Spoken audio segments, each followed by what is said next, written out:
two other riders. So it's Carmichael out front, Klein hitting the dirt hard.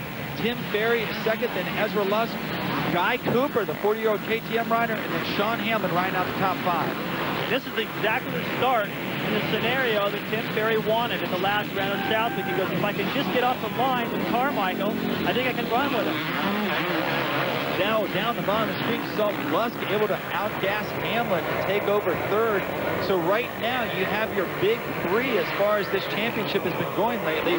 Carmichael out front, Ferry in second, Ezra Lusk in third. And then you have to go back a ways to find Mike LaRocco, who came back at the last round at Southwick, got third in the first moto, and just couldn't complete the second moto with that wrist injury. He's hoping to go both motos this afternoon. Looks like he may. He's got to be getting a little bit stronger. Southwick is a much rougher racetrack than we're seeing so far right here. And a great comeback for Hamlin after dropping out of one of those motos at Southwick. And look at that, Tortelli, number 13, finally going by. He's got the speed to run up front, but if he can't get that start, there's just no way this year, in this day and age, against these guys, he can make up that ground. Kind of the same thing we're seeing in the 125 class, David. Chad Reed can't get off the gate. James Stewart taking off. In the same scenario here, it's a guy from Florida pulling out front. The international challenger not getting off that concrete start. Look at the way that these guys are on the power so hard. And that was a beautiful pass Lusk put on Hamlin on that off-camber early on. He needs to be more aggressive like that in the early going to try to hang with his guys. And you can see that they, even though he's riding that hard, they're still inching away. The track sets up nicely after the rainstorm. Going over the big 7-Eleven Gulf, that was Carmichael. Now here's another look at the start, David. Well, Carmichael's got it all handled on the inside there, but watch the guy in the blue right in the center. He can't quite lean into the corner. He leans into the guy on the Honda right there, and that just started a domino effect, and Klein really went end over end right there off to the right. Too bad for those guys that they're not hurt. They've still got a lot of work to do to catch this pass. Ricky Carmichael out front. He has won the 250 national here the last 2 years. He also won the 125 class a couple times. The only time he lost was in the mud. When we come back, we will see if anyone can catch number 4. Yeah.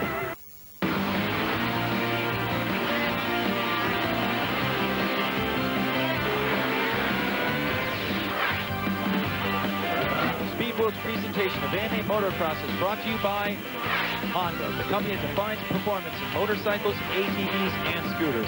Honda, performance first. And by Suzuki, maker of innovative motorcycles and all-terrain vehicles. Well, we are back in Budds Creek, Maryland for the Yamaha National, and you're watching the battle for 5th place between Moto Triple X privateer Kyle Lewis and Factory Connections Mike LaRocco. A couple of big 450 Hondas, David. They're making a lot of noise back there behind Hamlin. He can hear them, that's for sure. And Lewis is doing an amazing job, but LaRocco is determined to get around it. And right there, he looks like he gave up the inside, and just like that, LaRocco goes by. Tortelli's back there with nowhere to go, getting roosted so hard, he's not going to have any vision if he can't get around these guys the next couple of laps. He's pulling tearaways right and left. Down off the big speed jump. Look how wide and fast this track is. You can also see it running up down to the middle. Now here comes Tortelli on the inside, and Lewis gets on the gas. It just straightens it out and pulls away a little bit. That's the problem. Tortelli gets close to these guys all in the tight corners, but as soon as they grab a handful of that big 450 four-stroke power, not only does he get a face full of dirt, but they open up that gap again. And Lewis gets a little bit off to the side there. Opens the door for Tortelli, and right off Henry Hill, Tortelli makes the pass. That was smart for Lewis just to give up that position because Tortelli is determined to get around him just like LaRocco was. Now he can learn a little bit from these guys. Maybe be able to get him back by the end of the race, but Tortelli is riding hard. He's trying to catch up through the pack, but still Carmichael leading the series, just pulling away and opening up a bigger gap into points. LaRocco squaring off that corner behind the tree, jumps into the front of the line of Lewis. And then Lewis getting a little off the line, Davey, like you said, looks over and gives up another position to Tortelli. But no reason why he can't hang with these guys and try to put a pass right back on him at the finish. Now LaRocco and Tortelli starting to gain on the Sobe Suzuki of Sean Hamlin. Hamlin always getting good starts, and you know, once again, he looks a lot like Travis Pastrana. He sure does. And I'll tell you what helps so much is the fact that not just because he's on that factory Suzuki, but the fact that Travis is 199, he's 99. He switched over to the No Fear gear once he got the ride, and he's using those hand guards. Of course, local here, Travis Pastrana from nearby Annapolis, Maryland, is still on the sidelines with that broken wrist. So Travis has never actually won his home national in his 3 years as a pro, and today he's here with a cast on the sideline. You know, we talked about how Brock Sellards in the 125 class had that Epstein-Barr virus. Travis has been fighting illnesses and been sick off and on for so long, for years, 5, 6 years now. He's not been able to get healthy. So I look at this wrist injury as a kind of a blessing in disguise, really, to get him to get the rest he needs so he can come back totally healthy and do what he's really capable of. Well, when we come back to the Yamaha National Budds Creek, we will see if Tim Ferry and Ezra Lusk can catch our leader, Ricky Carmichael.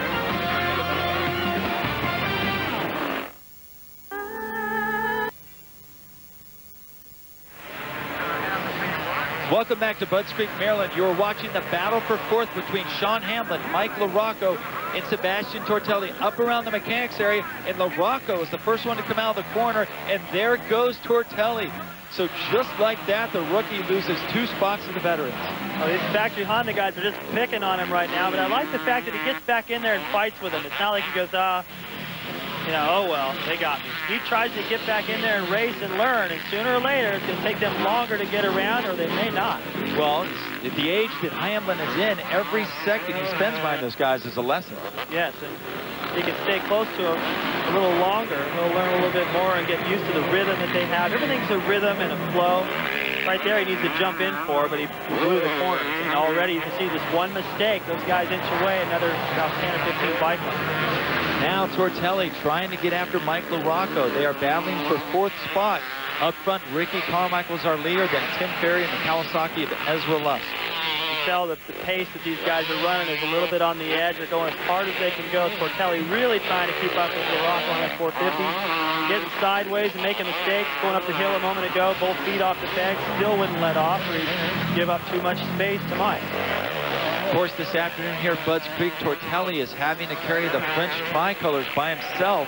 His countryman David Villemin of the Yamaha team is back at France, having an old injury looked at, and Stepan Rancada continues to have trouble with his ankle. He is also on the sidelines. While we watch these guys battle, they're nowhere near Carmichael out front. And that Ricky, I mean, Davey, have you ever seen it like that? Probably Bob Hanna going back in the 250 class in was 78. He ran off about 10 in a row, and Ricky's approaching that record. You weren't bad in the 500 Nationals in 1984, if I may say so. Actually, it's funny you bring that up, because right now, if he wins this moto, that'll be 9 in a row, and that's what I had coming into Mount Morris when I finally lost the Glover. Well, go Ricky. Oh, thanks. But go Cameron then. Oh. You know, looking back in the record book, Mike LaRocco actually won the 250 National here all the way back in 1994. But he's not the oldest guy to win Budds Creek on this racetrack today. Guy Cooper won a 125 National here back in 1991. And he's out here racing for points, but not at the pace Mike LaRocco is. No, you got to give him credit for getting out there and doing as well as he has. And he's running up there. This might be one of his best motos of the year so far. This is Hamlin going up into the mechanics area. They do a little step up here into a 180-degree left-hand corner, and LaRocco was all over that corner. Just blasted through there, went right around him. Hamlin's still kind of going, man, what happened there? And while he's still thinking about that, Tortelli just shoots down the hill to the inside. Beautiful line. Good thinking by Tortelli right there to pick up that spot. Now we move ahead in the field to Ezra Lusk on the Chevy Trucks Kawasaki. He is riding in 3rd. He's got Tim Ferry in front of him, and then a little ways further ahead than that is Carmichael. You know, I used to hate being in the position that Lusk is in right now. Nobody to really catch.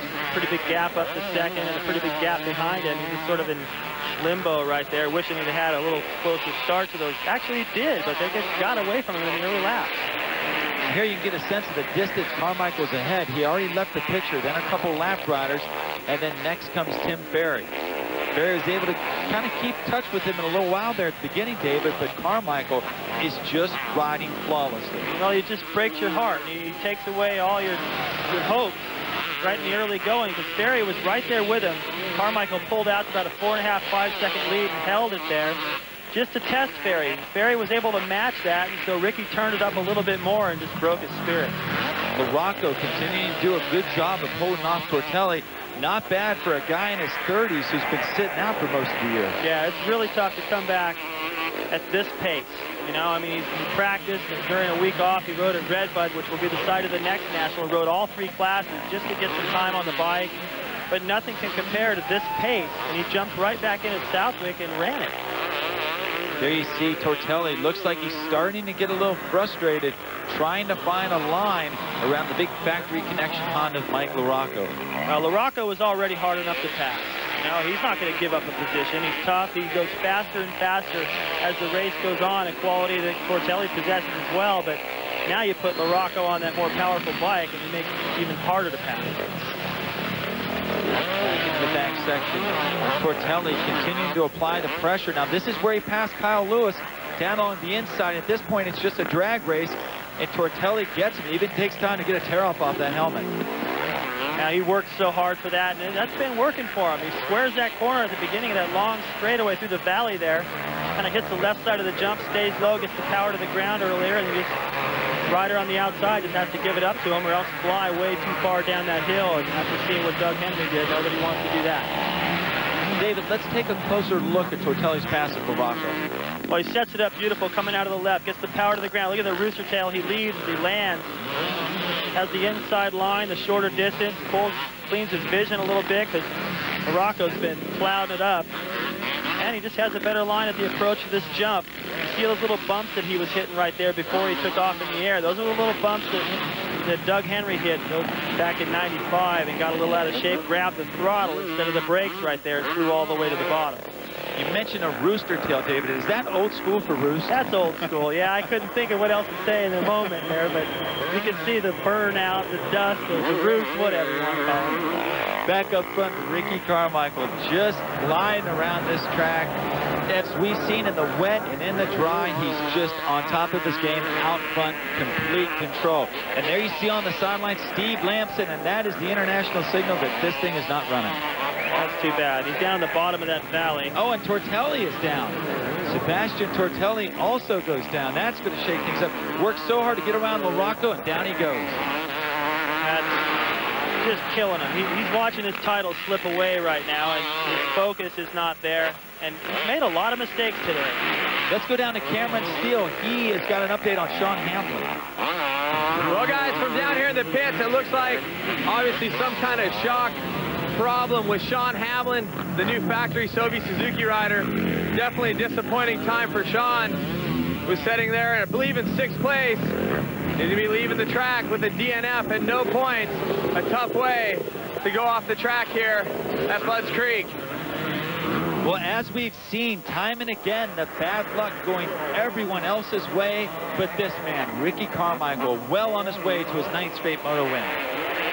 One thing I can figure that's gone wrong for him is his jersey came untucked. Other than that, it's been flawless. He's just started to pull away now from Tim Ferry.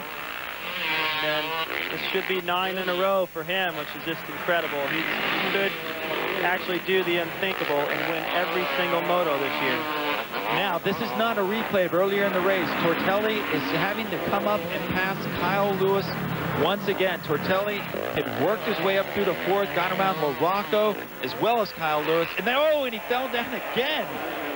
Sebastian Tortelli down for the 2nd time, and that time, David, he could have been really hurt.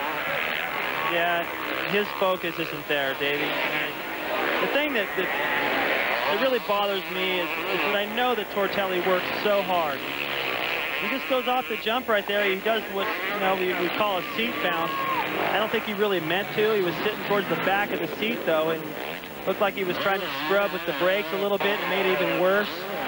Just pitched him on the nose, and he went over the side. Luckily, he fell off to the side of the bike. That thing would have driven him over the front. He would have hit his head, and he'd still be there. There you just saw Carmichael approaching Henry Hill out front. Tim Ferry not too far behind here on the last lap, but nowhere close enough to make a bid for this win. Yeah, but I like the fact that he's still charging. You know, it's not like he gave up. He kept charging, but he didn't have the speed to really challenge Ricky, but he's going as fast as he can anyway, so that Ricky will at least know, hey, if I ease up some, he's still back there. David, the only real challenge we've seen Ricky Carmichael get this year came from Stefan Roncada. It lasted about a lap and ended up in the hay bales. That pretty much ruined Roncada's drive, too. I mean, Ricky just ended that little confrontation right there. And, you know, Ricky got in there and made a pretty aggressive move to make that contact in the first place, which I can see why Roncada was mad. But then Ricky was just over the fact that Roncada did his same little block and look over stuff and just parked him. And that's the end of Roncada's series. Well, no one's challenged Carmichael since. And once again, the checkered flag for Ricky Carmichael. That is 9 motos in a row.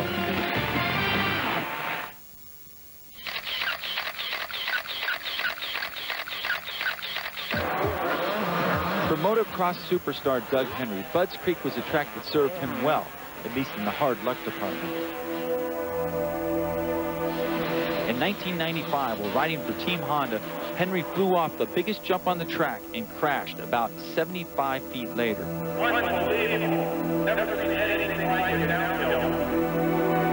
The result was a broken back that would have ended the career of most riders. As a result of it, though, Henry spent 1996 recuperating, and by 1997, he was back on the circuit. However, bad luck struck him once again at Budds Creek, as this time he broke both of his wrists while attempting the 711 catapult jump. But in 1998, Henry was back again, and no one could have blamed him if he had tiptoed around the Budds Creek track. But that's not Doug Henry's style. He chased teammate Kevin Windham the entire moto and finished second. Moto number 2, though, was a different story. Windham again held the lead, but this time Henry ran him down for the overall win. After missing most of 3 seasons as a result of crashes at Budds Creek, Henry was back on top at the track that had knocked him out of so many championship chases. A remarkable display of talent and most of all courage. That's what champions are made of. That's what Doug Henry is all about. Well, back to Budds Creek this afternoon. Cameron Steele is down in the winner's circle with our current champion. Well, Ricky, the reign of terror continues for all the other riders. Another win here in moto number 1. Yeah, thanks a lot, Cameron. It was a good ride, and the Honda's working awesome. I got a killer start. The whole shot, can't ask for something better than that. But I'll tell you, Red Dog Tim Ferry was riding good out there, and he kept me on my game. There's no room for mistakes, that's for sure. A lot of people have been speculating if Timmy or Sebastian, one of the other guys, gets a great start and has the opportunity to race with you, it might actually be a race, but you proved it. You had the speed, you pulled away a bit, and you had a fair distance here at the checkered flag. Yeah, I had a good distance there, you know, midway, and at the end I slowed down a little bit in the last couple laps, but I feel good. The bike's working excellent, and need to go out and do it the second moto. You know, it's going to be a good race. Timmy's riding really good today. Congratulations. We'll see you in Moto 2. Thanks a lot. Well, Cameron Steele had it right. It is a reign of terror for Ricky Carmichael and his fire engine red Honda. And speaking of Honda, let's go to this week's Honda Tech Tip.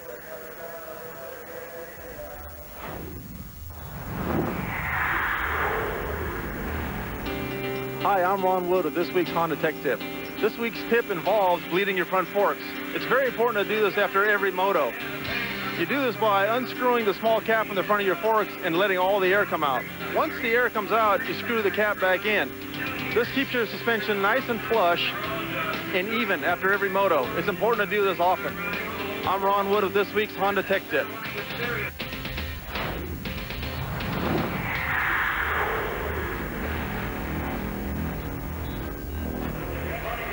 Well, taking a glance at our results from the first moto here at the Yamaha National at Budds Creek, Ricky Carmichael, your winner, Tim Ferry in second, Ezra Lusk third, Sebastian Tortelli crashed twice, but still somehow managed to get up and finish sixth. Now, Cameron Steele is with our runner-up, Tim Ferry, down in the winner's circle.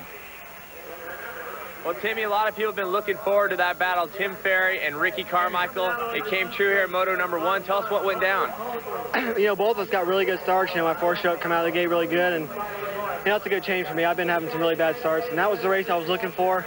And you know, I didn't beat him, but you know, I didn't lose by 30 seconds like I have been. You know, and I'm slowly you know, closing that gap, and I pretty much kept him, you know, I think honest the whole time, you know, where he could you know, relax as he normally does. It definitely seems like your pace is quite even with him, just a little bit more. And think maybe in Moto 2 you might be able to get this overall win?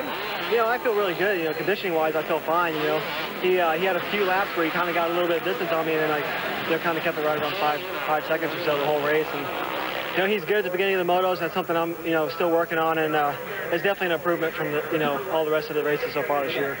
Right on. We look forward to the battle in Moto 2. Yeah, you know, I hope to come out on top. You know, I'm just gonna try to get another good start, but Yamaha up front. All right, we'll see you then. Thanks.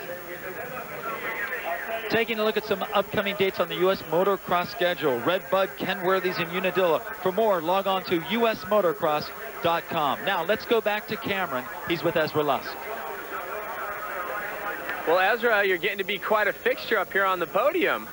Well, that's our goal, consistency and just improving my performances, and that's what we've been working on. And we figured I had to start up there and just get thrown right in the mix to be able to get faster. And I think if I can improve my outdoor performances like I've been doing recently, then I think Supercross is going to be a little bit easier for me.